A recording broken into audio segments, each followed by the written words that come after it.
Hey, this is Kevin with Consumer Reports, and I'm down at my lake, Clearwater Lake, my range, and I'm set up here at 100 yards, and I'm reviewing the Griffin Armament Optimus Suppressor, which you can see here. And this is going to be at the moment on my AAC H&R Handi-Rifle here in 300 Blackout, and I'm going to shoot it a few times with the without the suppressor installed, with some 220 grain subsonic ammunition, and then I'm going to go through and shoot it with the suppressor installed.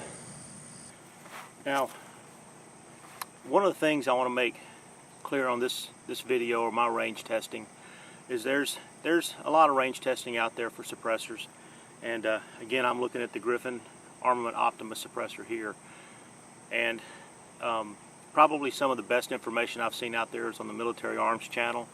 And you know, when you start looking at the data, you're going to get somewhere in the we'll say 135 to 140 dB level with supersonic ammunition through the suppressor when you shoot it, which is good and is in line with you know, we'll say most of the legit suppressors that are on the market today.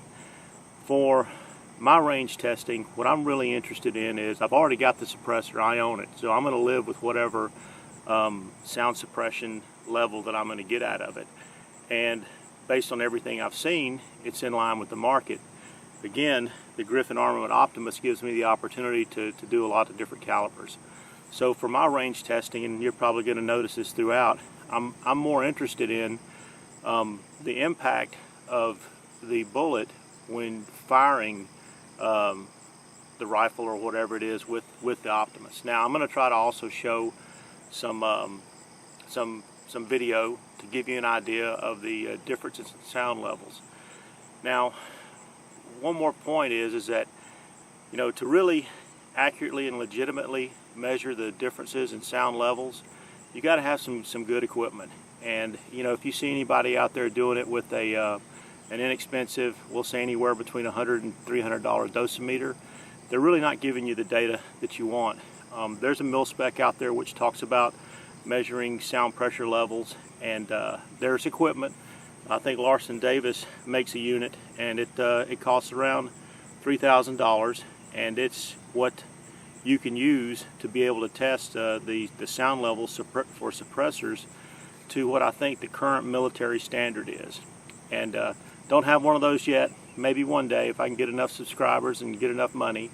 But until then, you know, I think this is still giving you a pretty good idea on what you're going to get with the suppressor installed versus not installed. This is 220 grain subsonic ammunition without the suppressor installed.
Okay, now let's install the suppressor.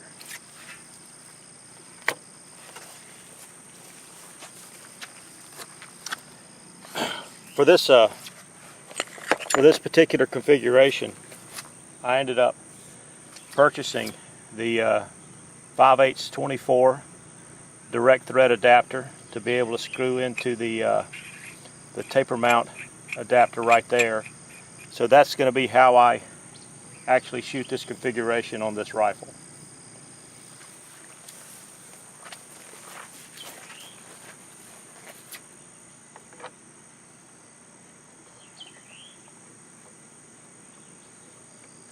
So I'm threading it on, and what I learned when I was shooting my 308 earlier was that you want to make sure it's good and tight, which I just did.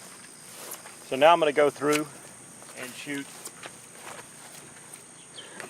another 3 rounds.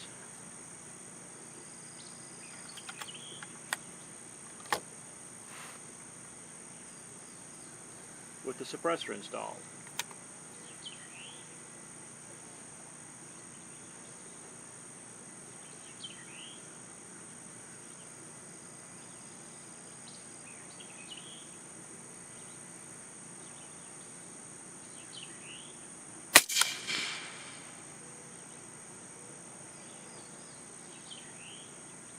Wow, that was crazy quiet.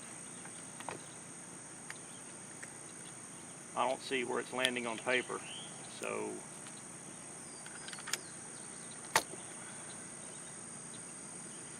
go down there and evaluate that in a minute, but I'll go ahead and shoot 2 more.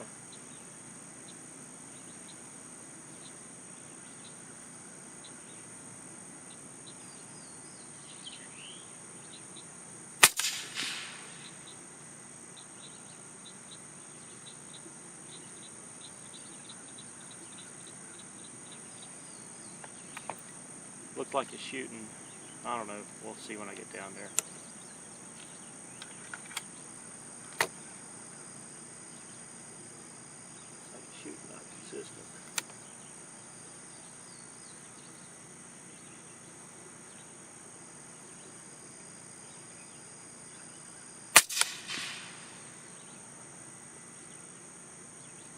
Alright, that was 3 rounds suppressed. We'll go down there and see what we have.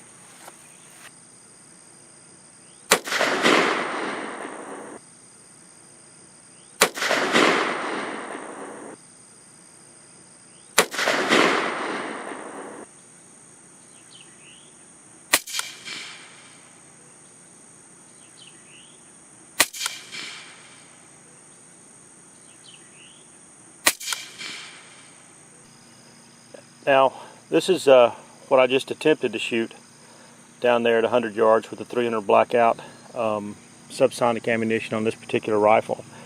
And actually there's a very good point here, even though there's not many holes on this piece of paper. And I originally set up my range card for this rifle here.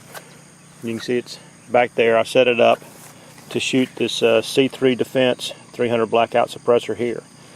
And if you watch part 2 of my videos, I talked about these alignment rods, and you can see here on this particular rifle with this I don't know how well you can tell, but I mean there's pretty good alignment with the suppressor and the bore of the rifle for the Optimus.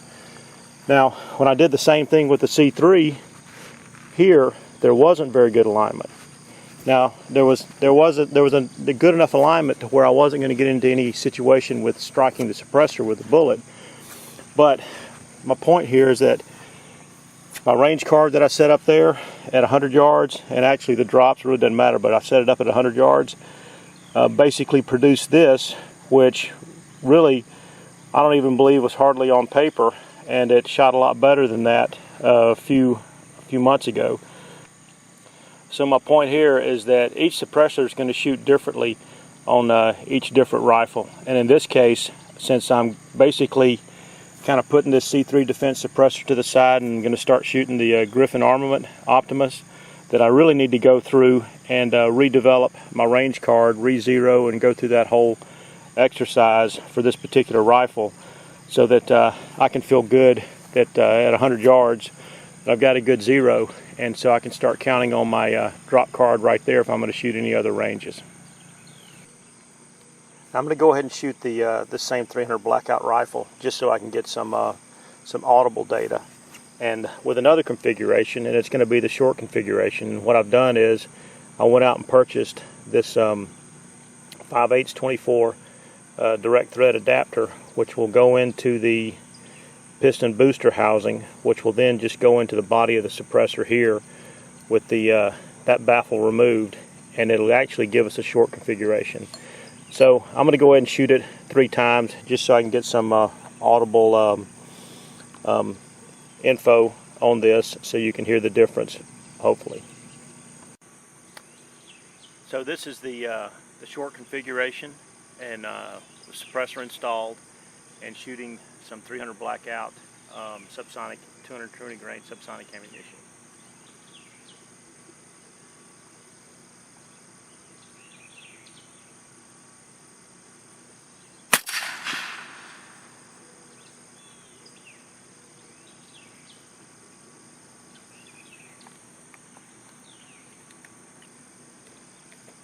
That ended up hitting what looks to me about, I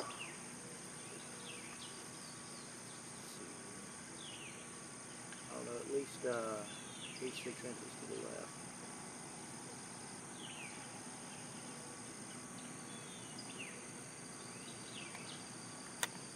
If I can cock it.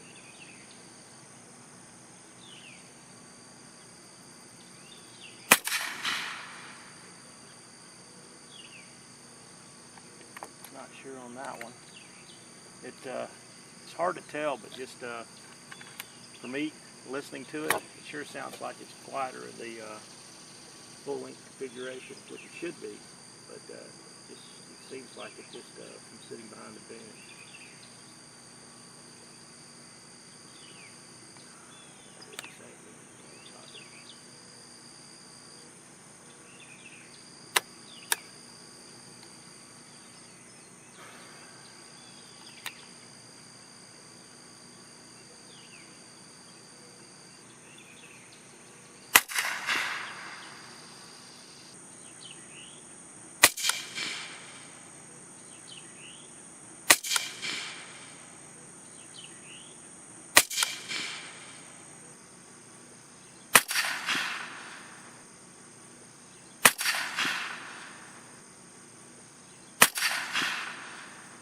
Now, with the short configuration installed on the rifle, this was those 3 shots that I just shot right there at 100 yards.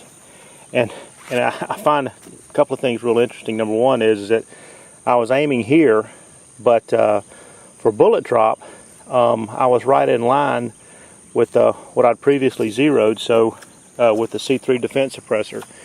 Now, that configuration right there is more in line with the length and possibly the weight of the C3 defense suppressor. So there's a good chance that the barrel harmonics are probably more compatible between the two. Now, what I'm going to do is, just for my own purposes, I'll probably send a few more rounds down there just to see how well this group will actually cluster up, and potentially this might be my new 0 point, or I'll re-zero it for windage for the short configuration, or at least have some data on that. Alright, shot a few more rounds, and so they actually clustered up here a little bit more, but I was able to start working towards making a correction, and even though I dialed in 5.5 right, it appears to be an overcorrection. Not exactly sure what's going on there, but that's just part of life.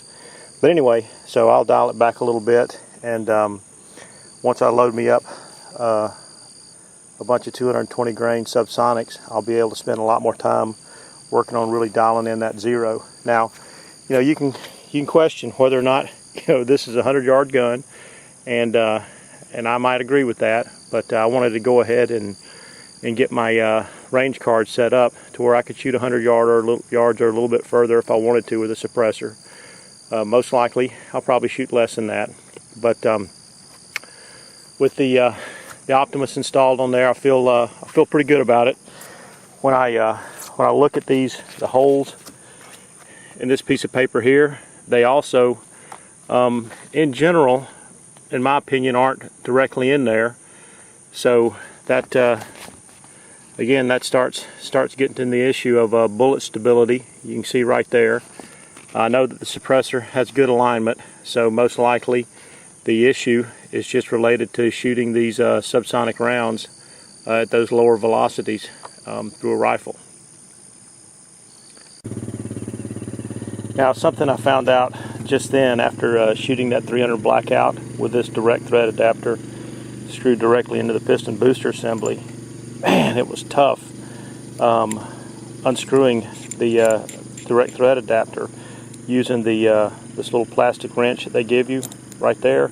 And I actually had to use that large pair of channel locks, which I keep in my four-wheeler for working on gong chains and loops and stuff like that, and clamp it around there. And then using that wrench, I was finally able to break it. So I ordered, it hadn't come in yet when I came down here, but I went ahead and ordered some anti-seize compound, some high temperature anti-seize compound, and I was hoping I could get through all this range testing in this session without having to need it. But I can clearly see there probably is a need for something like that, putting on the suppressor threads. Anyway, I got it loose. If you run across that same issue, go find yourself a good set of channel locks and clamp down, and then you'll be able to take that part off. Well, the temperature's starting to climb up a little bit. There's probably close to 100% humidity. It's getting kind of warm, but we're still getting some data down here on the Griffin Optimus suppressor, which I've got installed right here on this particular rifle. This video, if most likely there's a chance, because my videos tend to be long, that I may just break this off and it be just only on shooting this rifle with the Griffin Optimus. But if it is, then thanks for watching, and as always, please like or subscribe or both, and I'll try to keep bringing more in-depth reviews. Thanks.